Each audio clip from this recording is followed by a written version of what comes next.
La confiance en soi a-t-elle un lien avec la notion d'hymen de Malika Zeri?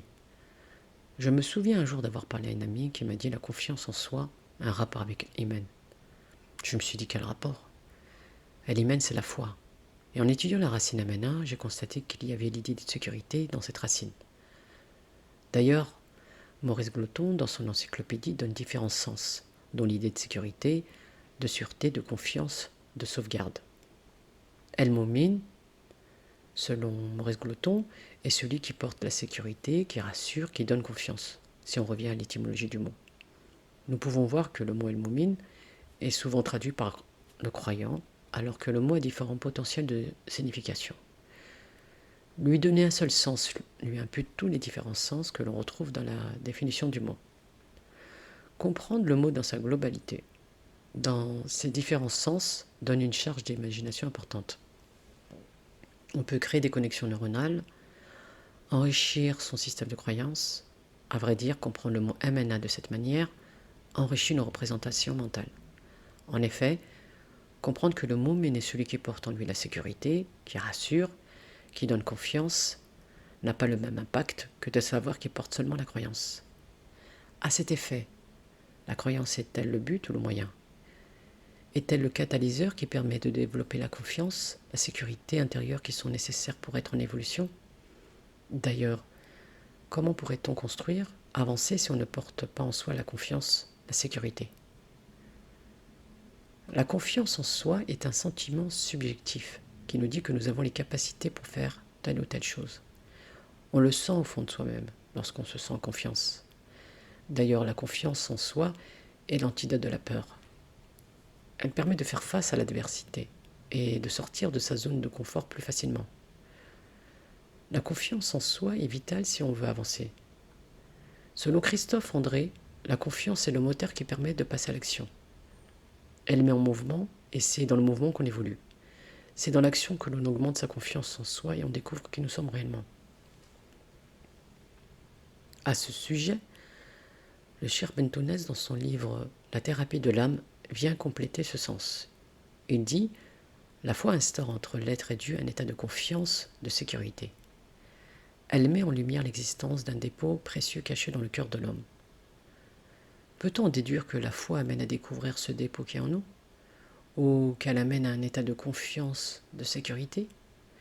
Et cette sécurité et cette confiance qui s'enracine dans notre fort intérieur amène à découvrir ce dépôt qui est en nous? À ce sujet, Maurice Gloton dit que le dépôt représente le potentiel actualisé qui se trouve en chaque individu. Un sens qui a une portée très symbolique et qui est très cohérent si on revient à l'origine de la fitara. La fitara qui est en chaque individu et qui représente la prime nature, notre innéité, celle qui reconnaît Dieu. Certains diront que c'est une forme d'intelligence qui reconnaît le bien et le mal et qui est en chacun de nous lors de notre naissance. D'autres diront que ce dépôt représente les qualités latentes qui sont en nous et qui exigent un effort pour les faire émerger, telles que la patience, la force, la générosité, l'empathie, la bonté, le courage. Tout cela sont des qualités. Nous sommes tous différents. Certains ont développé plus de qualités que d'autres. Nous sommes programmés à être ce que nous sommes et non ce que l'on voudrait que l'on soit. Les parents peuvent être des catalyseurs et amener l'enfant à développer ses potentiels latents, l'aider à devenir conscient de ce qu'il est réellement, l'amener à découvrir sa personnalité, sa nature la plus pure, en lui donnant cette confiance, cette sécurité dont tous les êtres humains ont besoin pour se développer. Ou bien le contraire, étouffer, voiler son être originel et oublier qui nous sommes réellement et devenir inconscient et privé de ce trésor qu'est la fitra. La famille participe à l'évolution ainsi que l'environnement. Nous sommes influencés dans notre quotidien par l'école, la société, l'entourage, la télé, tout participe à ce conditionnement. Une prise de conscience, une réflexion et des efforts permettent de sortir de nos conditionnements, de nos voiles qui nous empêchent de nous réaliser. Une prise de conscience qui nous permet de savoir qui nous sommes, quel est le sens de notre vie sur Terre et que nous sommes porteurs de potentiel. Mais pouvons-nous réellement actualiser nos potentiels si nous n'avons pas un minimum de confiance, de sécurité en nous? N'est-il pas le rôle de l'Iman, qui est souvent traduit par la foi? Alors que si on reprend l'étymologie de la racine amana, on y trouve l'idée de sécurité. On pourrait traduire al-iman par l'acte de sécuriser. Simplement, al-iman, c'est un masdar traduit par un nom d'action. Ça n'existe pas dans la langue française. C'est pour cela qu'il est difficile de comprendre le masdar. Comprenez que c'est une action qui est toujours en mouvement, alors que le mot foi est figé. Et j'ai du mal à comprendre le processus. Alors que lorsqu'il est traduit de cette manière, c'est-à-dire par le fait de sécuriser, on comprend qu'il y a une action qui est derrière. Je pense que la foi est la résultante. Grâce à cette hymen, on peut avancer. Cette hymen n'est pas figée.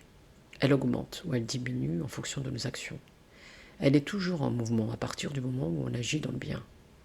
Elle est en connexion avec Dieu direct. C'est pour cela qu'on la rattache à la foi. Nous sommes en interconnexion avec notre environnement. Chaque mouvement que nous faisons a un impact sur notre environnement, aussi infime qu'il soit. Tout ce que nous faisons a une conséquence. Une parole, un geste, un mouvement est une action. La bonne action participe à l'augmentation de cette hymen. Elle est intimement liée. Et plus nous nous sentons en sécurité intérieurement, et plus nous avançons dans nos projets. Et plus notre hymen est diminué, et plus apparaît la peur, l'anxiété. On peut comprendre que pour surmonter la peur, la solution est d'augmenter l'hymen. Et on augmente l'hymen en étant dans une bonne action. Ce sont des lois divines. Si nous voulons des changements conséquents, l'action permet cela. Et la meilleure manière de surmonter la peur, c'est d'être dans l'action. La peur augmente lorsque nous sommes en inaction. À vrai dire, nous ne sommes jamais en inaction. Le mental prend le dessus. Et là, c'est une autre histoire. On rentre dans une spirale de négativité, de wes-wes. L'action est quelque chose de particulier. Elle nous ancre dans la réalité. Et lorsque vous êtes dans l'instant présent, en mouvement, la peur disparaît.